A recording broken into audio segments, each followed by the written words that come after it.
Hello everyone and welcome to study practically.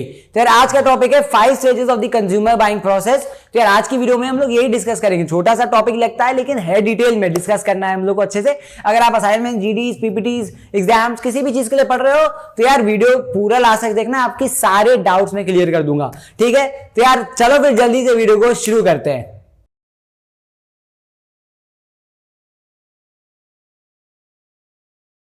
तो चलो यार फिर जल्दी से समझ लेते हैं हम लोग ये top 5 stages of the consumer buying process. ठीक है, सिंपल सा टॉपिक है यार लेकिन थोड़ा एक्सप्लेनेटरी है, तो इसलिए वीडियो लास्ट तक जरूर देखना। पॉइंट है इसकी खाली आपको इसमें आपको समझने का जरूरत है। बाकी अगर आप चाहे असाइनमेंट्स के लिए पढ़ रहे हो, चाहे पीपीटी के लिए, चाहे एग्जाम्स के लिए, आप आराम से उस चीज को समझा सकते हो। ठीक है, तो चलो एक एक करके समझते हैं। सबसे पहले कंज्यूमर बाइंग प्रोसेस क्या है भाई, सबसे पहले ये समझ लेते हैं। कंज्यूमर बाइंग क्या है भाई, जो भी आपको सामान खरीदते समय, आप पर्सनली लेकर के चलो अपने ऊपर, आप जब सामान खरीदते हो ना तो उससे रिलेटेड आप क्या क्या चीजें करते हो प्रैक्टिकल वर्ल्ड में, that is consumer buying process. ठीक है, अगर मान के चलो आपको अगर कोई फोन खरीदना है, कोई लैपटॉप खरीदना है, ठीक है, तो आप सबसे पहले क्या करते हो, आप सबसे पहले देखते हो, सर्च आउट करते हो, पता लगाते हो कौन सा लैपटॉप कहां से ले सकते हैं, कैसे ले सकते हैं। ठीक है, प्लस उसके बाद उसको जाकर के रिसर्च करते हो, फिर जाकर के देखते हो उसको, और उसके बाद जाकर के खरीदते हो, और उसके बाद खरीदने के बाद का भी एक पोस्ट परचेज बिहेवियर होता है जो कि आपके बाइंग के बाद दिखाता है भाई कि हाँ कैसा रहा वो परचेज।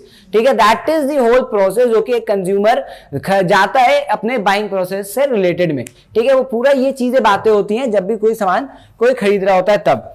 ठीक है, अब अगर सिंपली जाए भाई तो consumer buying process consist of sequential steps the consumer follows to arrive at the final buying decisions, यानी कि आखिरी में डिसीजन जो भी वो लेना होता है उसके पहले जो भी वो चीजें करता है, that is consumer buying process. ठीक है, अब 5 प्रोसेस होते हैं, 5 स्टेजेस होते हैं कंज्यूमर बाइंग प्रोसेस में, आप जो भी कह लो। ठीक है, सबसे पहला प्रॉब्लम रिकॉग्निशन, ठीक है, सेकंड होता है इंफॉर्मेशन सर्च, थर्ड होता है इवैल्यूएशन ऑफ अल्टरनेटिव्स, फोर्थ होता है परचेज डिसीजन, फिफ्थ होता है पोस्ट परचेज बिहेवियर। ठीक है, तो ये पांचों चीजें हैं जो कि आपको पोस्ट परचेज, जो कि आपको as in consumer buying process का एक पार्ट है। ठीक है, सबसे पहले से शुरू करते हैं। सबसे पहले होता है प्रॉब्लम रिकॉग्नाइजेशन।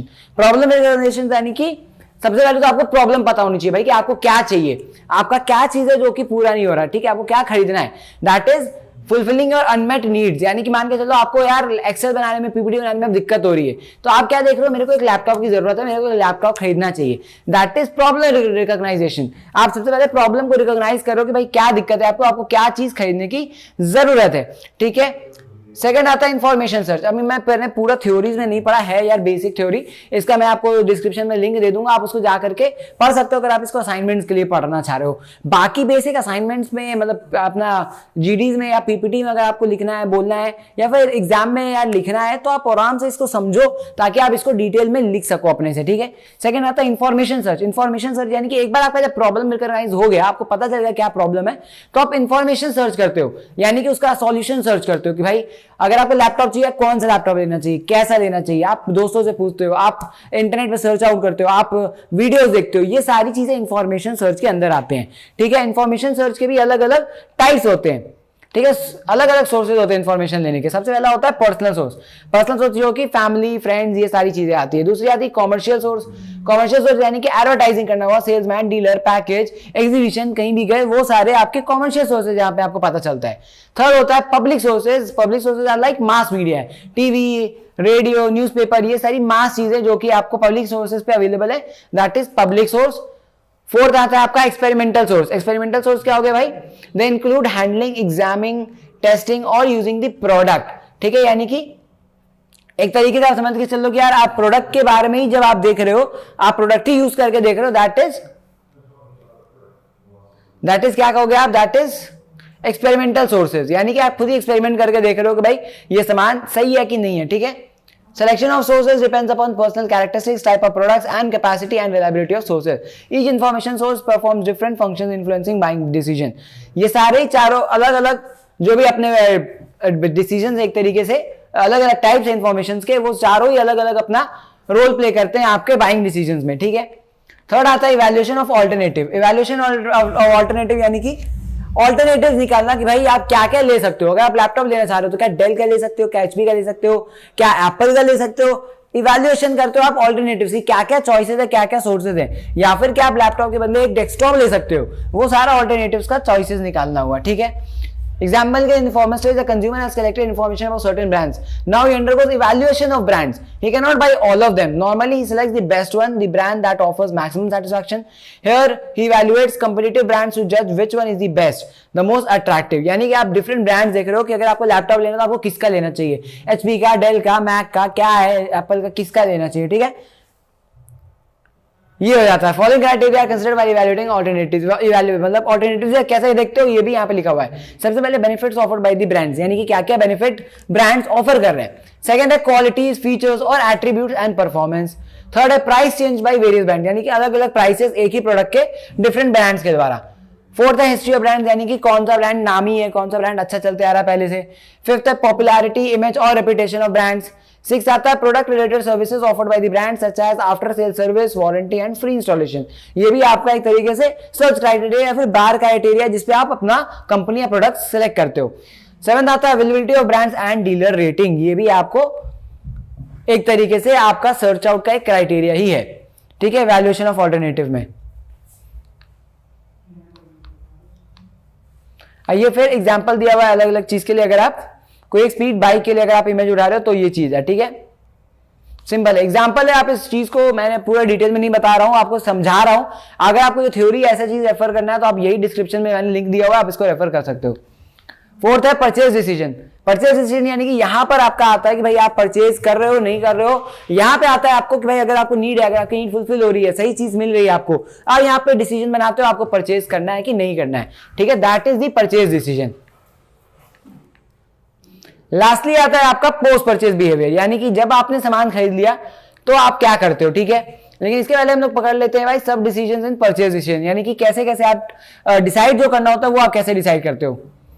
सबसे पहले आता है ब्रांड डिसीजन. ब्रांड डिसाइड सबसे पहले करते हो भाई कौन सा ब्रांड से खरीदना है. फिर वेंडर डिसीजन, यानी कि वेंडर कौन सा वेंडर है, कहाँ शोरूम कहाँ का है. आपको मान के चलो आपके शहर में 5-10 शोरूम्स हैं, उसमें से भी कौन शोरूम से आप लोगे. मे भी आप अपने नजदीकी वाले से लोगे, मे भी आप किसी को जानते हो इसलिए आप उससे लोगे, ठीक है. थर्ड होता है क्वांटिटी डिसीजन, यानी कि कितना लेना है, ये भी आपको पता होता है. अभी एग्जांपल में लैपटॉप फोन के लिए कह रहा हूं तो यार एक ही लोगे, ऑफ कोर्स की बात है, लेकिन कपड़े ज्यादा ले सकते हो, कुछ और चीजें अलग क्वांटिटीज में ले सकते हो, ठीक है. फोर्थ है टाइमिंग डिसीजन, यानी कि किस समय लेना है, ठीक है. फिफ्थ है पेमेंट डिसीजन, कैसे कैश में, ईएमआई या फिर आपको क्रेडिट कार्ड कैसे लेना है. ये सारी चीजें हो जाती है आपकी बाइंग डिसीजंस में, ठीक है. और last but not the least आ जाता है आपका पोस्ट परचेज डिसीजन, जो कि है एक बार आपने सामान खरीद लिया उसके बाद आपका क्या डिसीजन है, ठीक है. Consumer buys the product with certain expectations, though he decides very systematically, there is no guarantee of a complete satisfaction. Of course ये बात है, आप जो खरीद रहे हो वो एकदम सैटिस्फैक्शन की गारंटी नहीं है. There is always possibility of variation between the expected levels of satisfaction and the actual satisfaction. His subsequent behaviour is influenced by degree of satisfaction और डिससैटिस्फैक्शन. सिंपल सी बात है यार, सामान आप खरीद रहे हो सके आपने किसी के इन्फ्लुएंस में आकर के आपने नाम ही सुनी थी कोई ब्रांड आपने खरीद ली, लेकिन आपके नीड्स पे वो फुलफिल नहीं कर रही है, तो क्या है आपका वहां पे या तो आप सेटिस्फाइड रहोगे या तो डिससैटिस्फाइड रहोगे, ठीक है.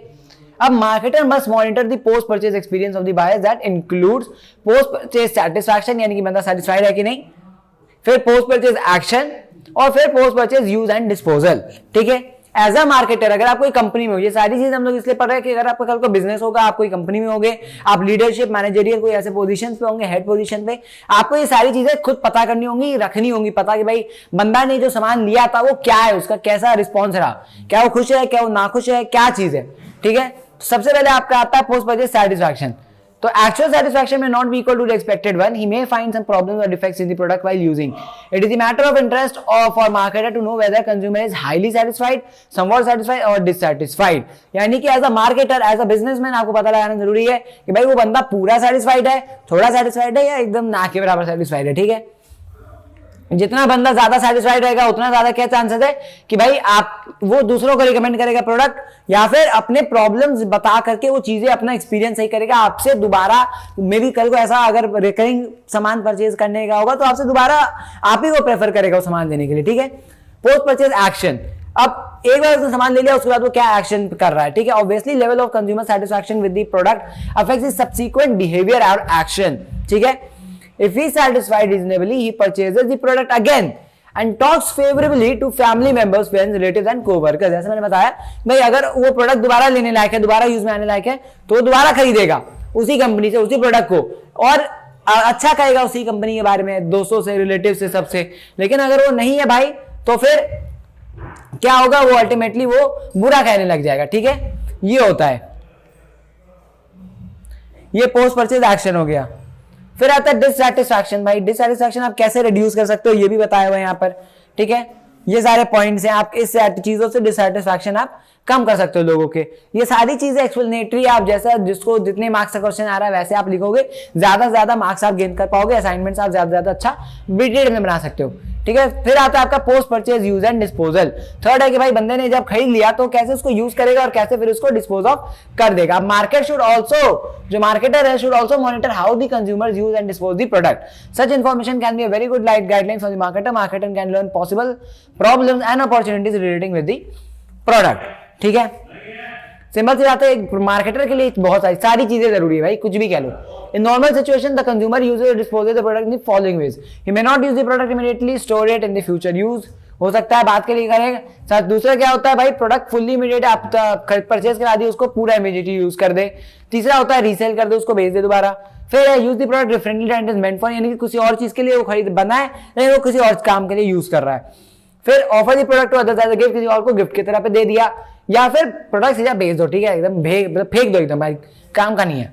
ठीक है, अब मार्केटर, एज अ मार्केटर आप क्या कर सकते हो, मार्केटर कैन चेंज और modify marketing programme based on the study of how the product is used and disposed. In case when consumers are much creative, it is important to investigate how the product is used for disposal. ठीक है, यानी कि बंदा अगर जैसे भी खरीद रहा है, ठीक है, बंदा क्या कर रहा है उसके साथ, कैसे तो डिस्पोज ऑफ कर रहा है, कैसे यूज कर रहा है, गिफ्ट कर रहा है, उसको खुद यूज कर रहा है, किसी और काम के लिए यूज कर रहा है, या फिर फेंक दे रहा है। सिंपल सी बात है। तो ये मार्केटर को पता होना चाहिए ताकि इससे वो आगे अपना आगे का जो डिसीजन है प्रोडक्ट से रिलेटेड वो अपना आगे उसको अच्छा कर सके। ठीक है,